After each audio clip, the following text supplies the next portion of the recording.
Good morning, Deborah. Hey, good morning. Ferrington, how are you? I'm fine, thank you. And how are you? I am great. I'm in a beautiful neighborhood, Summerhill. This is your it? home? This is my home. I love it here. It's beautiful. It's so peaceful, and the people are wonderful.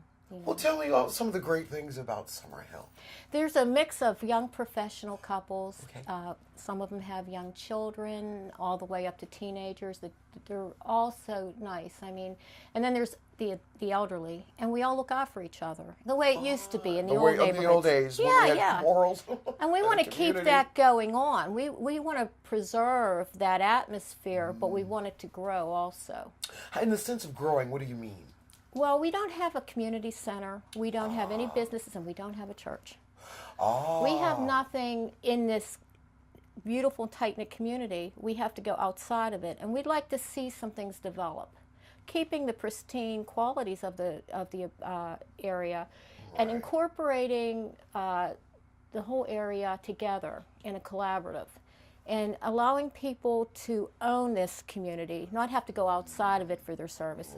Right. So what are some of the amenities that you're thinking about, other than a community center, possibly a church, and definitely a playground? Definitely. What are you talking about? Are you talking about coffee shops, or? We would definitely love to have a coffee shop. Yeah. Someplace where the neighbors at any time that they have free time can come in and speak with each other and share things, you know. Those are wonderful ideas, and it's feasible. So you actually know your neighbors. You can walk by and say, "Hey, Mr." and "Hey, Mrs." Absolutely. And when it's beautiful. snowing out, I shovel my sidewalk, or Dave. We go across the street and we take care of the elderly women who can't come out there and do it. There's beautiful. That's what we've always done our whole lives, that we've grown up that way, and we want to teach our children to serve the community, and that's what this community is like. Because if you don't teach them, then they'll expect somebody else to do it in the long run, and we've got to take care of it. And it's not all about us. Right.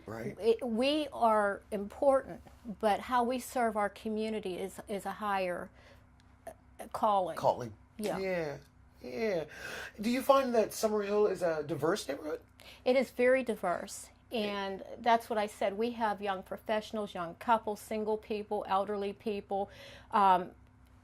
Kevin here, our neighbors up here. This is a very, very nice gentleman who's allowing us to use his property to do all of this, and he'll be here soon. But we have a mixture of all ethnic races, cultural ages. I mean, and we all get along well together. That's wonderful. We're happy. How old would you say Summerhill is? I would say, from the homes from the 40s to the 60s, they were built. Right. But I'm sure back in the day there was probably a few homes. Yeah, that just didn't make it past the 17 and 1800s. But this was the corridor before, when they put 79 on. Okay. So we had beautiful old homes down there, and it was a nice, vibrant neighborhood. But now we've kind of been pushed up to the side, and 79 is wonderful, goes straight up north, but we want to take our neighborhood, join it with Observatory Hill, with Spring Hill, with all the neighborhoods. And even though the corridor is there, you want to try to link up your neighborhood with them. We do. And well, you are nestled back here. And, if somebody hadn't told me about it, I would have never known. Nobody knows about it. I didn't even know about it a few years ago. It's kind of a wonderful kept secret, though. It's warm. It's warm, and we have Reserve Township like a street or two away. We have Channel 11, Channel 53 at the end of the street. We have a lot of neat things going on. Right. And then a gas station, and that's what we have. That's it. That's the business district.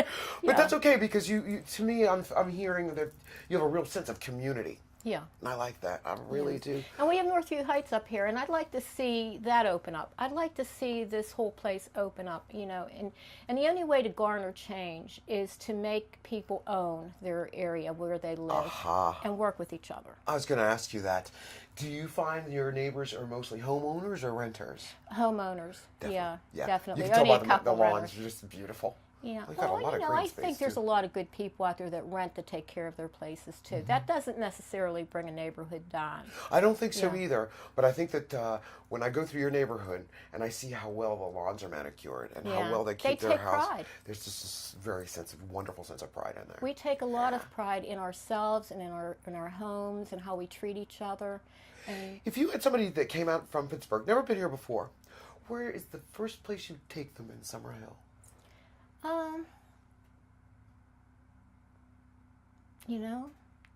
I'd like to say that I'd take them to a park, but we don't have one. Well, then that's something you're going to work on. I can tell by yeah. your spirit and the neighborhood of the spirit, Yeah. the spirit of the neighborhood. That's going to happen. I just got the feeling. And you know, I would like to see a community building, a community area where we can have functions for the community, functions for our neighborhood, and outside functions. You know, I worked very hard when I went to community college in Duquesne, and we brought speakers in from across the world. We affected change in many different ways by opening up people's eyes to what's out there. Right. And I see the same thing if we could have a community center. We're just a general place where everybody can meet together. Yeah. That's beautiful. Yeah. Well, I tell you what, I was going to ask you, how do you see Summerhill in 25 years? But I don't even think it's going to take 25 years to get these things done. I'm working with nonprofits. I'm collaborating with people throughout Northside, throughout the city, who have wonderful ideas. We're starting in pockets to help people that are disadvantaged, people that need education, and I see that we see a need up here for venues where people can own and have pride in themselves and develop their self-esteem and their need to bring themselves up. We have young professionals, we have retired people who already have reached that, but we need to reach out to every facet of the community, and that's what's going to make it strong. Debbie, I have really enjoyed talking to you. Thank you for having us in your beautiful neighborhood, Summerhill. You guys are going to do fine, I can just tell.